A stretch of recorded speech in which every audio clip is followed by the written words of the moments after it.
നമ്മൾ കാണുന്ന സ്വപ്നങ്ങൾ ദൈവത്തിന്റെ പോസിറ്റീവ് ശക്തിയിൽ നിന്നുള്ളതാണോ അതോ ഈ ആസുരിക പൈശാചിക ശക്തികളിൽ നിന്നുള്ളതാണോ? ഇത് നമുക്ക് എങ്ങനെ തിരിച്ചറിയാൻ പറ്റും?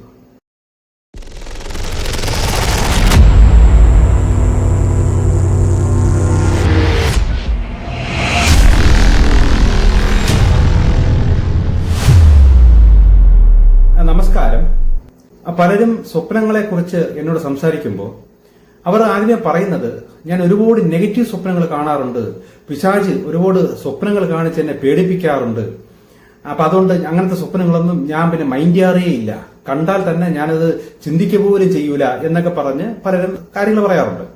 അപ്പോൾ ഞാൻ അവരോട് ഡീറ്റെയിൽ ആയിട്ടൊക്കെ കാര്യങ്ങൾ ചോദിക്കുമ്പോൾ അവർ കാണുന്നത് സ്വന്തം മക്കൾ മരണപ്പെട്ട് കിടക്കുന്നു, അല്ലെങ്കിൽ മാതാപിതാക്കൾക്ക് ഇതേപോലെ മരണം സംഭവിക്കുന്നു, പിന്നെ ആക്സിഡന്റ് സംഭവിക്കുന്നു, പിന്നെ ഭയങ്കരമായ വെള്ളപ്പൊക്കം, ആൾക്കാരൊക്കെ കടന്ന് മുങ്ങി മരിക്കുന്നു, ഇങ്ങനെയൊക്കെ ഉള്ള ഒരുപാട് വിഷമിപ്പിക്കുന്ന ഭയങ്കരമായിട്ടുള്ള പീഡിപ്പിച്ച് അങ്ങനത്തെ സ്വപ്നങ്ങൾ വരെ ചിലർ കാണാറുണ്ട്. അപ്പൊ അവരിതൊക്കെ നെഗറ്റീവായിട്ട് തള്ളിക്കളയാറുണ്ട്. ശരിക്കും പറഞ്ഞാൽ ഇങ്ങനെയുള്ള സ്വപ്നങ്ങളെല്ലാം ഈ അസുര ശക്തികളിൽ നിന്നുള്ള സ്വപ്നങ്ങളല്ല. ഇതാണ് പലർക്കും അറിഞ്ഞുകൂടാത്തത്. അവരിപ്പോഴും അങ്ങനെയൊക്കെയാണ് ധരിച്ചു വെച്ചിരിക്കുന്നത്. പേടിപ്പിക്കുന്നതും കഷ്ടം വരുന്ന സ്വപ്നങ്ങൾ, അതായത് അവരിലൂടെ നമ്മൾ ടെൻഷനും വിഷമമൊക്കെ അനുഭവിക്കുന്നതെല്ലാം നെഗറ്റീവ് ശക്തിയുള്ള സ്വപ്നം എന്നാണ് വിചാരം. എന്നാൽ ഭയങ്കരമായി സുഖിച്ച് സന്തോഷിച്ച് അങ്ങനെയൊക്കെ പോകുന്ന സ്വപ്നങ്ങളെല്ലാം പോസിറ്റീവ്. യഥാർത്ഥത്തിൽ ഇതങ്ങനെയല്ല. നമ്മളിത് വ്യാഖ്യാനിച്ച് മനസ്സിലാക്കിയെടുക്കണം.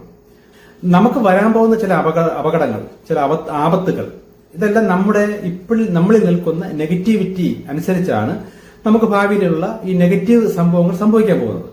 അപ്പൊ ഇത് സംഭവിക്കുമെന്ന് ശരിക്കും പോസിറ്റീവ് ശക്തികൾക്ക് അറിയാം. അപ്പൊ പോസിറ്റീവ് ശക്തികൾക്ക് എപ്പോഴും നമ്മളെ രക്ഷിക്കണം. അപ്പൊ അതുകൊണ്ട് വരാൻ പോകുന്ന ഈ അപകടങ്ങളും ആപത്തും ഒക്കെയാണ് ഈ പോസിറ്റീവ് ശക്തികൾ നമുക്കിങ്ങനെ കാണിച്ചിരുന്നത്. ഇത് എന്തുകൊണ്ടെന്ന് വെച്ചാൽ, ഇപ്പൊ നമ്മൾ കൊച്ചുകുട്ടികൾ എന്തെങ്കിലും തെറ്റുകളോ കുറ്റങ്ങളോ ഒക്കെ ചെയ്യുമ്പോൾ നമ്മൾ അവരെ പറഞ്ഞ് പേടിപ്പിക്കും. ഇപ്പൊ തീരെ കൊച്ചു പിള്ളേരാണെങ്കിൽ നമ്മൾ സമയത്ത് ആഹാരം കഴിച്ചില്ല ഒക്കെ പറഞ്ഞ് നമ്മൾ ഊളൻ എന്ന് പിടിച്ചുകൊണ്ട് പോവും, ഇല്ലെങ്കിൽ മറ്റേ ജീവി ഒന്ന് നിന്നെ പിടിക്കും, അവർ പെട്ടെന്ന് ആഹാരം കഴിച്ചു എന്നൊക്കെ പറഞ്ഞ് നമ്മൾ കൊച്ചുകുട്ടികളെ പറഞ്ഞ് പേടിപ്പിച്ചല്ലേ നമ്മൾ അവർക്ക് ആഹാരം കൊടുക്കുന്നത്. കൊച്ചുകുട്ടികൾക്ക് കുറച്ചുകൂടെ വലുതാകുമ്പോൾ തന്നെ അവരെന്തെങ്കിലും ചെറിയ കള്ളത്തരങ്ങളോ തെറ്റുകളോ കാണിക്കുമ്പോൾ തന്നെ നമ്മൾ വലിയ ലെവലിൽ നിന്നെ സ്കൂളിൽ പറഞ്ഞ് സാറിന്റെ അടുത്ത് പറഞ്ഞ് നിനക്ക് ഞാൻ അടി വാങ്ങിച്ചു തരും, ഇങ്ങനെയൊക്കെ നമ്മൾ പേടിപ്പിച്ചാണ് ഈ കുട്ടികളെ ശരി പഠിപ്പിക്കാനായിട്ട് നമ്മൾ സ്ഥിരം ഉപയോഗിക്കുന്നത്. അങ്ങനെയായി ചെയ്യുള്ളൂ. അതൊരു വഴക്കമാണ്. ഇത് ശരിക്കും ദൈവത്തിന്റെ ഒരു രീതിയാണ്, ദൈവത്തിന്റെ ഈ പോസിറ്റീവ് ശക്തിയുടെ രീതിയാണ്. നമുക്ക് വരാൻ പോകുന്ന അപകടങ്ങളെ നമുക്ക് പേടിപ്പിച്ചവർ കാണിച്ച് ഒരു ഇൻഫർമേഷൻ അല്ലെങ്കിൽ ഒരു മുന്നറിയിപ്പ് തരുന്ന ആണ് ഇങ്ങനത്തെ സ്വപ്നങ്ങൾ. അപ്പൊ ഇതിലൂടെ നമ്മൾ തിരിച്ചറിഞ്ഞിട്ട് നമ്മളപ്പോ പേടിക്കുമല്ലോ. അപ്പൊ പേടിക്കുമ്പോൾ നമ്മളത് മനസ്സിലാക്കി നമ്മുടെ വഴി അല്ലെ നമ്മുടെ ജീവിതത്തിൽ എവിടെയൊക്കെയാണോ നെഗറ്റിവിറ്റി ഉള്ളത് അത് മാറ്റി പോസിറ്റീവ് ആക്കി എടുക്കണം. ഇതാണ് ശരിക്കും വേണ്ടത്. ഈ ഒരു സഹായം ചെയ്ത് തരാൻ വേണ്ടിയിട്ടാണ് ദൈവം ആദ്യകാലം മുതലേ ഈ ഗുരുക്കന്മാരെ വെച്ചിട്ടുള്ളത്. അല്ലാതെ എന്തെങ്കിലും വിഷയങ്ങളോ പ്രശ്നങ്ങളോ കണ്ട് പേടിക്കുമ്പോൾ അതിനൊരു പരിഹാരമായിട്ട് ഇന്ന ഒരു പൂജയുണ്ട്, ഇല്ലെങ്കിൽ വീട്ടിൽ വന്നൊരു ഉപവാസ പ്രാർത്ഥന, 7 ദിവസത്തെ പ്രാർത്ഥന എന്നൊക്കെ പറഞ്ഞ് ഇതല്ല ശരിക്കും ചെയ്യേണ്ടത്. ഇതൊക്കെ അതാണ് പറഞ്ഞത്, ഈ കാലഘട്ടം ഇങ്ങനെ ഒരു കച്ചവട ലെവലോട്ടായിപ്പോയി. ഒന്നുകിൽ ഈ ഗുരുക്കന്മാർക്ക് ഇതിനെക്കുറിച്ച് അറിഞ്ഞുകൂടാ, അവർ പഠിച്ചിട്ടുമില്ല, അവർ അനുഭവിച്ചിട്ടുമില്ല, അല്ലെങ്കിൽ മനഃപൂർവ്വം അവർ ഇതേ സൗകര്യം എന്ന് വിചാരിച്ച് ഈ പേടിച്ചിരിക്കുന്ന വ്യക്തിയെ മുതലാക്കിക്കൊണ്ട് ജീവിക്കാൻ നോക്കുന്നു. ഇതാണ് രണ്ടുമാണ് സംഭവിക്കുന്നത്. ദൈവം എന്നോട് പറയുന്നത് ഇങ്ങനെയുള്ള സ്വപ്നങ്ങളെല്ലാം മുന്നറിയിപ്പാണ്. അപ്പൊ അവരുടെ ഭാഗത്തുള്ള നെഗറ്റിവിറ്റി അല്ലെങ്കിൽ എവിടെയാണ് തെറ്റ് പറ്റിയിരിക്കുന്നത്, തെറ്റെന്ന് ഞാൻ ഉദ്ദേശിക്കുന്നത് പ്രകൃതിയുടെ വ്യവസ്ഥയിൽ മാറിപ്പോണതാണ്. ഞാൻ നേരത്തെ പറഞ്ഞതുപോലെ നമ്മൾ പോലും അറിയാതെ ആരെങ്കിലും നമുക്കെതിരെ എന്തെങ്കിലും ദോഷം ചെയ്യുന്നതായിരിക്കാം, ഇല്ലെങ്കിൽ നമ്മൾ പോലും ശരിയെന്ന് വിചാരിച്ച് ചെയ്യുന്ന എന്തെങ്കിലും തെറ്റുകളായിരിക്കാം. ഏത് വഴിയാണോ നമ്മൾ നെഗറ്റിവിറ്റി ആവാം.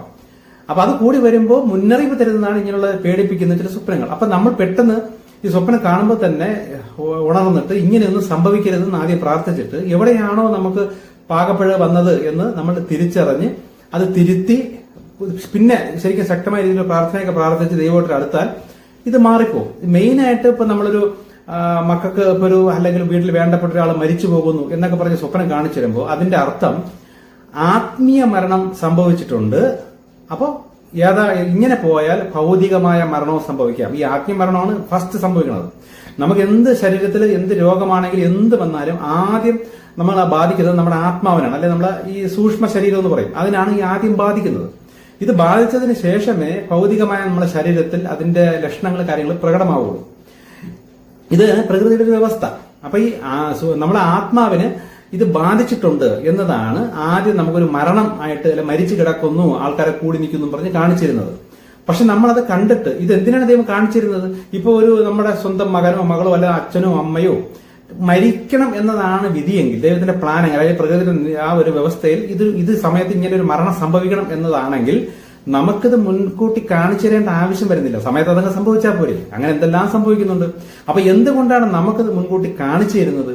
ഇങ്ങനെ കാണിച്ച് പേടിപ്പിക്കുന്നത് എന്തിനാണ്? നമ്മുടെ ആ ദൈവം അത്രയധികം സ്നേഹിക്കുകയും ആ ദൈവത്തിന് നമ്മളെ രക്ഷിക്കണമെന്ന് ആഗ്രഹമുള്ളത് കൊണ്ടാണ് ഇങ്ങനെയുള്ള മുന്നറിയിപ്പ് തരുന്നത്. അപ്പൊ ഈ മുന്നറിയിപ്പ് കിട്ടുമ്പോൾ സ്വാഭാവികമായിട്ട് നമ്മൾ എന്ത് സംഭവിക്കും? മനസ്സുകൊണ്ട് ഇപ്പൊ ദൈവമേ എന്ന് വിളിച്ച് പ്രാർത്ഥിക്കുകയും ചെയ്യാതെ നമ്മുടെ മനസ്സുകൊണ്ട് നമ്മൾ അങ്ങ് വിഷമിക്കും. അയ്യോ അങ്ങനെ സംഭവിക്കില്ലേ എന്ന് ആഗ്രഹിക്കും, ചിന്തിക്കും. ഇത് ശരിക്കും പറഞ്ഞാൽ പ്രാർത്ഥനയായിട്ട് സൃഷ്ടാവാൻ ദൈവത്തിലേക്ക് പോകും. അത് പ്രാർത്ഥിക്കാൻ അറിഞ്ഞുണ്ടെങ്കിൽ പോലും ഒരാൾ ഒരു നിരീശ്വരവാദിയാണെങ്കിൽ പോലും അവൻ ഇങ്ങനൊരു ദർശനം കണ്ടാൽ പെട്ടെന്ന് മനസ്സുകൊണ്ട് വിഷമിക്കുകയും ഇങ്ങനെ സംഭവിക്കില്ലേ എന്ന് ആഗ്രഹിക്കുകയും ചെയ്യുമ്പോൾ അത് പ്രാർത്ഥനയായിട്ട് പോകുമ്പോൾ ഇതിനെതിരെ ഉള്ളൊരു പ്രാർത്ഥനയായിട്ട് ഇത് ആ സൃഷ്ടാവാൻ ദൈവത്തിലേക്ക് എത്തും. പിന്നെ മറുഭാഗത്ത് എവിടെയാണോ എന്തൊക്കെയാണോ തെറ്റുകൾ പറ്റുന്നത് എന്നുള്ളത് ഏതെങ്കിലും നിമിത്തത്തിലൂടെ സാഹചര്യത്തിലൂടെ ദൈവം തന്നെ പോസിറ്റീവ് ശക്തികളിലൂടെ നമ്മളെ രക്ഷിച്ചു കൊണ്ടുപോകും. അപ്പൊ അങ്ങനെ വരുമ്പോൾ ഈ സംഭവിക്കാൻ പോകുന്ന ഇത് നെഗറ്റീവ് ശക്തികൾ അല്ലെങ്കിൽ അസുര ശക്തികളായിരിക്കും നമുക്ക് ഇങ്ങനൊരു നമ്മളെ വേണ്ടപ്പെട്ടവർക്ക് ഒരു ദുർമരണമോ അപകടമോ ഉണ്ടാക്കാൻ പ്ലാൻ ചെയ്യുന്നത്. അപ്പം നമ്മൾ ഉള്ളിൽ ഈ സ്വപ്നം കാണുമ്പോൾ സ്വാഭാവികമായിട്ട് നമ്മൾ ടെൻഷൻ അടിച്ച് വിഷമിക്കുമ്പോൾ ദൈവം ഈ പ്രാർത്ഥന ഈ വിഷമം അവിടെ എത്തുകയും ഇതിന് പ്രതിവിധിയായിട്ട് പോസിറ്റീവ് ശക്തികളിലൂടെ എന്തെങ്കിലും നിമിത്തങ്ങൾ ഉണ്ടാക്കി ഇതിനെ മാറ്റിവിടുകയും ചെയ്യും. പക്ഷെ നമ്മൾ ഇതിനെ കണ്ടിട്ട് ഇതൊക്കെ വെറുതെ പിശാച് കാണിച്ചു തരണം എന്ന് പറഞ്ഞ് നമ്മളതിനെ തള്ളിക്കളഞ്ഞ് മൈൻഡ് ചെയ്യാതെ പോയാൽ ഇതിങ്ങനെ തന്നെ സംഭവിക്കാൻ സാധ്യതയുണ്ട്. ഇതാണ് ആദ്യം മനസ്സിലാക്കേണ്ടത്. അപ്പൊ എന്ത് പേടിപ്പിക്കുന്ന സാധനം കണ്ടാലും ആദ്യം നിങ്ങൾ മനസ്സിലാക്കേണ്ടത് ഇത് പോസിറ്റീവ് ശക്തികളിൽ നിന്നും നമുക്കൊരു വാണിംഗ് തരുന്നതാണെന്നുള്ള സത്യം തിരിച്ചറിയണം. അപ്പോൾ അങ്ങനെയാണെങ്കിൽ ഈ അസുര പൈശാചിക ശക്തികൾ കാണിച്ചിരുന്ന സ്വപ്നം എന്താണ്? അത് നിങ്ങൾക്ക് തിരിച്ചറിയണമെങ്കിൽ പ്രകൃതിയുടെ ഈ വ്യവസ്ഥകളെല്ലാം നിങ്ങൾ അറിഞ്ഞിരിക്കണം. ഈ വ്യവസ്ഥകളെ തെറ്റിച്ചും കൊണ്ടേ പൈശാചിക ശക്തികൾ നമുക്ക് കാണിച്ചിട്ടുള്ളൂ. ഉദാഹരണം പറഞ്ഞാൽ നമ്മളിപ്പോ ഒരു കല്യാണത്തിന് പോകുന്നു, എന്നിട്ട് അവിടെ ചെന്നിട്ട് നമ്മൾ എല്ലാ വിഭവങ്ങളും വലിച്ചുവാരി തിന്നെയാണ്. അങ്ങനെ കഴിച്ച് പിന്നെയും ആർത്തി വന്ന് പിന്നെയും കഴിച്ച് പിന്നെയും ആർത്തി വന്ന് പിന്നെയും കഴിച്ച് നമ്മളാണെങ്കിൽ ആ ആഹാരത്തോട് നമ്മൾ ഭയങ്കരമായ ആവേശവും കാണിച്ച് നമ്മൾ അതിൽ ആസ്വദിച്ച് പിന്നെയും കഴിച്ച് അങ്ങനെ സുഖിച്ച് ഉണരുന്നു. ഇത് ദൈവികമല്ല. ഇങ്ങനെ വലിച്ചുവാരി ആർത്തി മൂത്ത് ആഹാരം കഴിക്കുന്നത് ദൈവത്തിലേക്ക് പോസിറ്റീവിലേക്ക് പോകുന്ന ഒരു വ്യക്തിക്ക് ഈ ആഹാരത്തിൽ തന്നെ മാംസവും അതും എല്ലാം കാണും. പക്ഷെ നമ്മുടെ ആ ആർത്തിയിൽ കൊതിയിൽ നമുക്ക് ഭയങ്കരമായ തൃപ്തി അവിടെ തരുന്നുണ്ടെങ്കിൽ, ആ സ്വപ്നത്തിലൂടെ നമ്മളെ അങ്ങ് സന്തോഷിപ്പിക്കുന്നുണ്ടെങ്കിൽ മനസ്സിലായിക്കൊള്ളണം ഇത് നെഗറ്റീവ് ശക്തികൾ നമ്മളെ ആർത്തി അല്ലെങ്കിൽ ഇങ്ങനെയുള്ള കൊതിയിലേക്ക് നമ്മളെ കൂടുതൽ വലിച്ചു കയറ്റുന്നു എന്ന് മനസ്സിലാക്കണം. അതുപോലെ തന്നെ നമ്മൾ ഭയങ്കരമായ പണമൊക്കെ സമ്പാദിക്കുന്നു, ബിസിനസ്സിൽ കള്ളത്തരങ്ങൾ കാണിക്കുന്നു, ആൾക്കാരെ പറ്റിച്ച് ഒരുപാട് കോടികൾ ഉണ്ടാക്കുന്നു, അങ്ങനെ നമ്മൾ സുഖിക്കുന്നു എന്നൊക്കെ പറഞ്ഞ് അങ്ങനെ സുഖിച്ച ഒരു സ്വപ്നം കണ്ട് നിങ്ങൾ സന്തോഷമായിട്ട് ഉണരണമെങ്കിൽ വിചാരിച്ചോളണം ആ വഴി കണ്ട സ്വപ്നത്തിൽ നമ്മൾ എങ്ങനെ പണം ഉണ്ടാക്കുന്നു, തെറ്റായ മാർഗത്തിൽ പണം ഉണ്ടാക്കി സുഖിക്കുന്നു എന്ന് കണ്ടാൽ മനസ്സിലായിക്കൊണ്ട് നെഗറ്റീവ് ശക്തികൾ നിങ്ങളെ സ്വപ്നത്തിലൂടെ പ്രലോഭിപ്പിച്ച് ദൈവത്തിന്റെ പോസിറ്റീവിൽ നിന്നും അകറ്റുന്നു എന്ന് വേണം മനസ്സിലാക്കാൻ. അല്ലാതെ നല്ലൊരു സ്വപ്നം കണ്ട് സന്തോഷിച്ച് നാളെ നിങ്ങൾ ചെയ്യുന്ന ജോലിയിൽ കള്ളത്തരങ്ങളും വെട്ടിപ്പുകളും കൂടെ ചെയ്യരുത്. പിന്നെ അങ്ങോട്ട് പ്രശ്നത്തിനോട് പ്രശ്നമായിരിക്കും. അപ്പം ഇത് ഇങ്ങനെയൊക്കെ തിരിച്ചറിയണം. ഒരിക്കലും ഈ അസുര ശക്തികൾ ദൈവത്തിന്റെ വ്യവസ്ഥയിൽ നമുക്ക് ഓരോന്ന് കാണിച്ചു തരില്ല, അവരുടെ വ്യവസ്ഥയിലെ ഓരോ കാര്യങ്ങൾ കാണിച്ചു തരുള്ളൂ.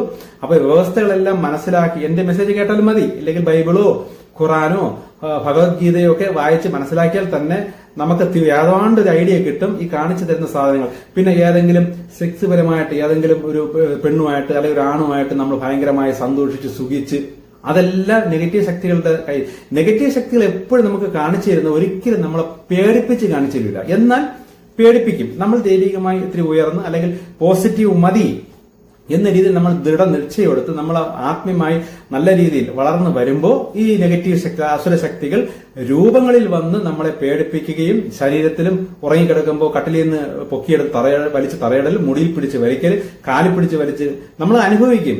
പിന്നെ ഈ സ്ലീപ്പ് പരാലിസിസ് എന്നൊക്കെ പറയുന്ന പോലുള്ള ആത്മാക്കളെ അനങ്ങാൻ പറ്റാത്ത രീതിയിൽ അവരുടെ ശക്തിയെ നമ്മളെ അനങ്ങാൻ പറ്റാത്ത ലെവലാക്കുക. അപ്പൊ നമുക്കൊന്നും ചെയ്യാൻ പറ്റൂല. നമ്മുടെ ആത്മ ഒട്ടും ബലമില്ലാത്തത് കാരണം തിരിയാനോ മറിയാനോ നിലവിളിക്കാനോ ഒന്നും പറ്റാത്ത അവസ്ഥ. ഇതൊക്കെ നെഗറ്റീവ് ശക്തികൾ ചെയ്യും. പക്ഷേ ആത്മീയമായി അത്ര വളർച്ച ഇല്ലാത്ത ഒരു വ്യക്തിയെ നെഗറ്റീവ് ശക്തികൾ എപ്പോഴും തെറ്റായ രീതിയിൽ സുഖം കാണിക്കുന്ന സ്വപ്നത്തിലൂടെ വഴിതെറ്റിക്കാൻ ശ്രമിക്കുള്ളൂ എന്ന് തിരിച്ചറിയണം. പിന്നെ ഒരുപാട് നമ്മൾ ഏതെങ്കിലും ഫ്രണ്ട്സുമായിട്ട് മദ്യപിക്കുന്നു, മദ്യപിച്ച് അതിൽ ലയിച്ച് സന്തോഷിച്ച് സുഖിച്ച് നമ്മൾ മതിമറന്ന് രാവിലെ ഉറക്കൊഴിക്കുന്നു. ഇതൊക്കെ നെഗറ്റീവിന്റെ ഭാഗത്തുനിന്ന്. ഇനി നമ്മൾ അതേപോലെ മദ്യത്തിൽ തന്നെ നമ്മൾ മദ്യപിക്കുന്നു. കുറച്ച് മദ്യപിച്ചപ്പോൾ തന്നെ നമുക്ക് ഛർദ്ദിക്കാൻ തോന്നുന്നു, തലവേദന എടുക്കുന്നു, ഭയങ്കരമായ അസ്വസ്ഥത ഫീൽ ചെയ്യുന്നു, അങ്ങനെ ഭയങ്കരമായ പ്രശ്നം വരുന്നു. പിന്നെ നമ്മൾ കാണും നമ്മൾ രോഗമായിട്ടിരിക്കുന്നു, നമുക്ക് എന്തോ അസുഖമായി നമ്മൾ ഒരു ഹോസ്പിറ്റലിൽ പോകുന്നു. ഇങ്ങനെയൊക്കെ കാണുന്നുണ്ടെങ്കിൽ അത് പോസിറ്റീവിൽ നിന്നാണ്. കാരണം നിങ്ങൾ ഈ മദ്യപിച്ച് ഇങ്ങനെ പോയാൽ ഇതിന്റെ ഭാഗമായിട്ട് നിങ്ങൾക്ക് ഇങ്ങനെയൊക്കെ വരും എന്ന് കാണിച്ചു തരുന്നതാണ്. അല്ലാതെ മദ്യപിക്കുന്നു എന്ന് കണ്ടാൽ ഉടൻ തന്നെ നെഗറ്റീവ് എടുക്കരുത്. കാര്യം ഈ മദ്യപിക്കുന്ന സ്വപ്നം നമ്മൾ കണ്ടാൽ, അല്ലെങ്കിൽ ഒരു സ്ത്രീയുമായി നിങ്ങൾ ബന്ധം ഉണ്ടാക്കുന്നു എന്ന് കണ്ടാൽ അത് നിങ്ങൾ നോക്കണം. ആ നിങ്ങളുടെ മനസ്സ് എന്താണ്, അതിലൂടെ എന്താണ് നമ്മളെ പഠിപ്പിക്കാൻ ഉദ്ദേശിക്കുന്നതെന്ന് തിരിച്ചറിഞ്ഞ് വേണം ഇത് പോസിറ്റീവിന്റെ ആണോ നെഗറ്റീവിന്റെ ആണോ എന്ന് തിരിച്ചറിയാൻ. എന്തെങ്കിലും കണ്ടു എന്ന് പറഞ്ഞ് പെട്ടെന്ന് അത് നെഗറ്റീവ് എന്ന് പറയാൻ പറ്റൂല.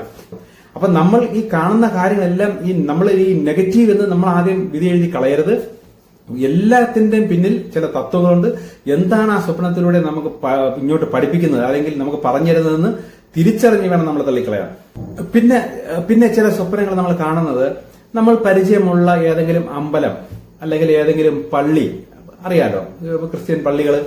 അപ്പൊ ഇങ്ങനെയൊക്കെ ഉള്ള സ്ഥലങ്ങൾ നമ്മൾ പോയിട്ടുണ്ട്. അപ്പൊ അവിടെയുള്ള ഏതെങ്കിലും രൂപം, ആ രൂപത്തിലൂടെ സ്വപ്നത്തിൽ നമുക്ക് ശരിക്കും ആ രൂപത്തിൽ തന്നെ, ഇപ്പൊ കൃഷ്ണന്റെ ശരിക്കുള്ള നമ്മൾ അമ്പലത്തിൽ ഉള്ള അതേ രൂപം പോലെ, അല്ലെങ്കിൽ ഏതെങ്കിലും പടം ആരെങ്കിലും വരച്ച രൂപത്തിലൂടെയൊക്കെ നമ്മൾ സ്വപ്നത്തിൽ കണ്ടിട്ട് നമ്മളോട് സംസാരിക്കുന്നുണ്ടെങ്കിൽ ഒന്ന് ശ്രദ്ധിക്കണം. ഒരിക്കലും ദൈവത്തിന്റെ പോസിറ്റീവ് ശക്തികൾ നമ്മൾ മനുഷ്യരുണ്ടാക്കി വെച്ച രൂപത്തിലൂടെ നമ്മളടുത്ത് ഇടപെടാൻ വരൂല.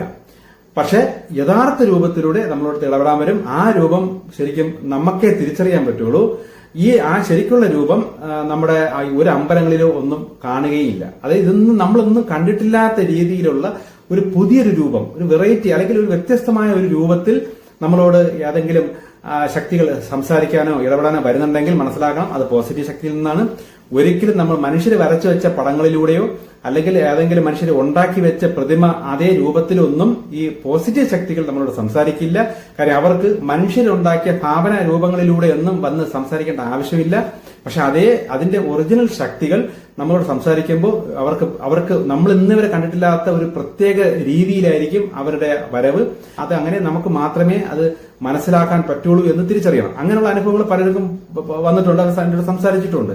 ഇപ്പൊ ചിലർ പറയുമ്പോൾ എനിക്കറിയാം, പൂർണ്ണമായും അവർ തന്നെ പറയും ഇന്ന ദേശത്തുള്ള ഇന്ന അമ്പലത്തിലെ ഇന്ന ദേവി, ആ ദേവി ആ ദേവിയാണ് എന്നൊക്കെ പറഞ്ഞ് എന്നോട് സംസാരിച്ചു. പക്ഷെ പിന്നീട് ആ ദേവി എന്നെ സ്വപ്നത്തിൽ വന്ന് വിരട്ടുകയും ഭീഷണിപ്പെടുത്തുകയൊക്കെ ചെയ്യുന്നു എന്നൊക്കെ പറഞ്ഞ് 1-2 കേസുകൾ പിന്നെ വിളിച്ചിട്ടുണ്ട്. ചിലരെ ദേവി വിളിച്ചിട്ടുണ്ട്, ചിലര് കൃഷ്ണൻ വന്നു പറഞ്ഞ് എന്നോട് സംസാരിച്ചിട്ടുണ്ട്. പക്ഷെ ഒരിക്കലും നമ്മളെ പോസിറ്റീവ് ശക്തികൾ നമ്മളെ ഭീഷണിപ്പെടുത്തിയും വിരട്ടിയും നമ്മളെ അവരിലേക്ക് വലിച്ചുകൊണ്ട് പോകൂല. കാരണം പോസിറ്റീവ് എപ്പോഴും പോസിറ്റീവായിട്ടേ ശ്രമിക്കുകയുള്ളൂ. നമ്മൾ അവർ പറഞ്ഞ അനുസരിച്ചില്ല, കേട്ടില്ല എന്നുണ്ടെങ്കിൽ അവർ മൈൻഡ് ചെയ്യില്ല.